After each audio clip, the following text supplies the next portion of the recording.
I think it started with Ant, actually. Ant and I think.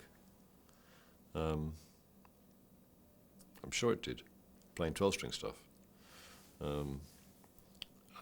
together. And I had this Rickenbacker guitar that I tuned the strings. I started doing weird tunings. And this is a very bizarre tuning with it. All the top 3 strings tuned to F sharp, which is just mad. But it made that jangly sound. And it meant that big chord later on when you go bum bum, had this lovely open stringed feeling. Play me my song.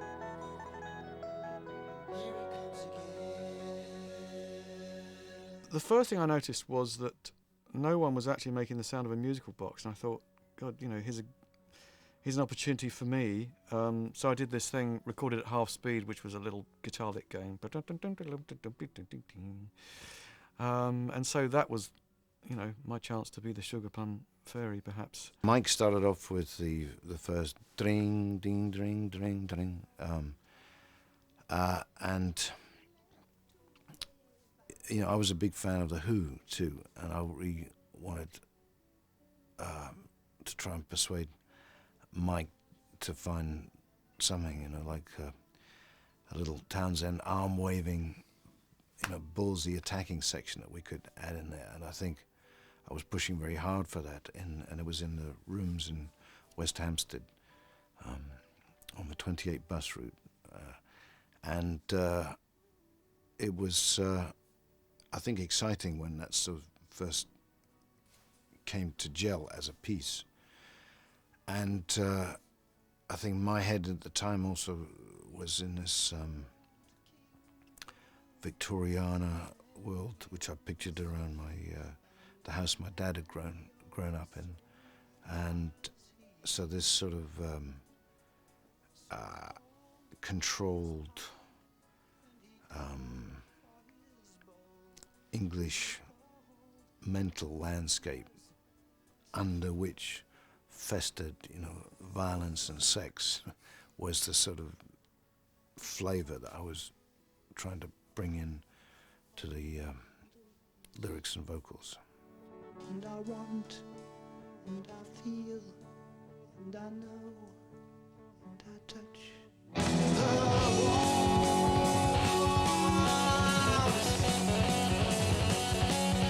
I think it created that sort of fantasy, the lyric relating, you know, to all this sort of the old Victorian kind of quality it has, and the album cover, which related obviously to that as well. It was a very atmospheric piece. And it was musically interesting, and it went through all these changes and that stuff. It was a sort of precursor, perhaps, of what was to come later. You know, you have the little bits, and not a lack of repetition in the song. You can start off with one bit, which is a very strong section, that opening part, but it never comes back again, you know. And we used to quite like doing that. We used to just like using a bit once and then going to a very loud bit and then a very quiet bit and another loud bit and then a sort of serene bit. And by using the contrasts, I think it's a sort of song that has about a lot of contrasts in it, which, you know, again, is for some people is very appealing. And some people just find it irritating because it means it never settles into a groove, you know, just sort of, as you're doing one thing, oh, this is great, it's stopped again, they're going off, time change and everything. But, so it is a very sort of typical Genesis song, sort of that. It followed on from Stagnation, I suppose, you know, that same kind of thing, but perhaps a little bit more dramatic.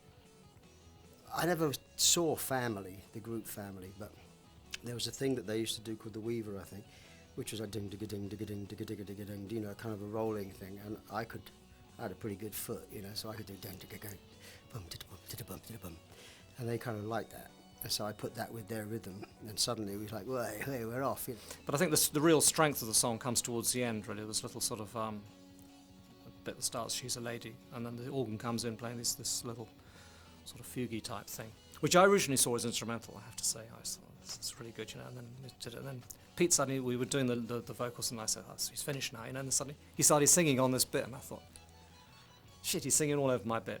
And I must admit, initially I wasn't too sure about doing that at all, and in fact, when we did the mix of the album, we mixed the voice too low. But on stage, when we started playing this, I realised just how strong that was, you know, because it was like what I played was still there, in a sense, but the vocal just gave it that real sort of capping quality, I think, and it was a real standout moment on stage, I think. Well, this was one of the regular battlegrounds, you know, because Tony would, blissfully unaware of an audience, want to stretch things out for 10 or 20 minutes for big keyboard and instrumental things. And I would be thinking, well, we're trying to tell a story here too. We need to re-plug in back with some vocals.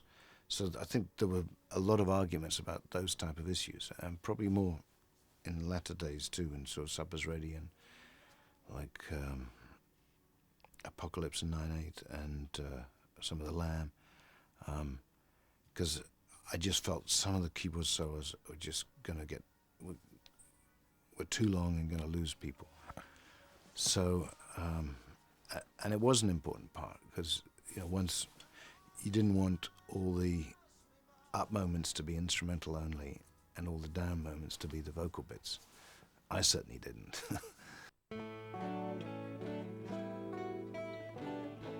Sunday at 6 when they closed both the gates, a widowed pair. The first thing I ever sort of wrote in my own right for Genesis was For Absent Friends, and I think I was too shy to present it to the lead singer. I think, oh, Pete, do you fancy doing this? Because Pete was very much the star, very open, friendly, approachable, etc. But at the same time, I think maybe the fact that we were the two new boys, Phil and I, we sort of wrote that thing together. We wrote the lyrics together. I came up with the music for it, and it was a pleasant little ditty. The thing is, a lot of people didn't realise that was Phil, because Phil and Pete did have very similar voices. In fact, I remember seeing them live before I joined the band, and I thought there was some sort of automatic double tracking effect going on with Pete's voice, and then as I looked a little closer, I could see that Pete and Phil were in perfect sync with similar sort of vocal tones. Steve and I did write this song because we were the two new boys that kind of felt, well, why don't we sort of see what we can do? And the fact that it was on the album, I guess, was because it was very different from anything else, and I think we were quite happy to have that variety. Any formation of the band has always been like anyone that could do something, could bring something to the table, singing, playing flute. We encourage it, you know what I mean? Whatever you've got, you use, I think Pete enjoyed having Phil singing it.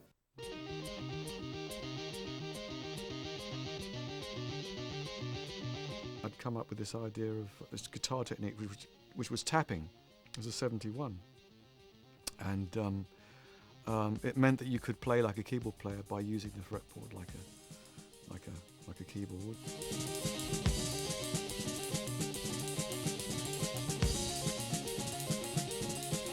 Tapping's on Hogweed. It's on the front of Hogweed, and tapping's also on the musical box. So it's on both tracks, and also Tony and I used to twin these things together. So the intro of the Return of the Giant Hogweed was the two of us doing those parts in harmonies, triplets in harmonies. The flame still summer lingers on, though her pictures soon shine. Well, Nursery Cryme obviously was the album that incorporated Phil and Steve into the band, and I think that we became, for that reason, perhaps a better playing unit than we've been in the past, really. And we'd also, by this time, played quite a lot on stage, and so I think the development from Trespass was quite a big one. And we had the ability, the mellotron was the new instrument in that album and everything, and so a sort of certain quality of what people came to think of that early Genesis sound was very much, I think, started with this album, probably more than with the previous one.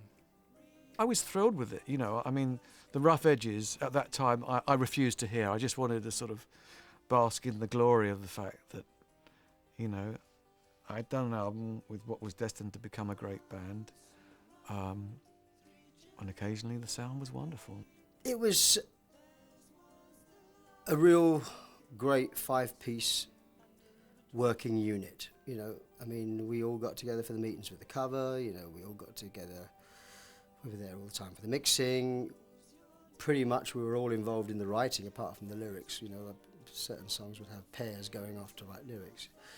But no, it's the period especially. I have very fond memories of the period.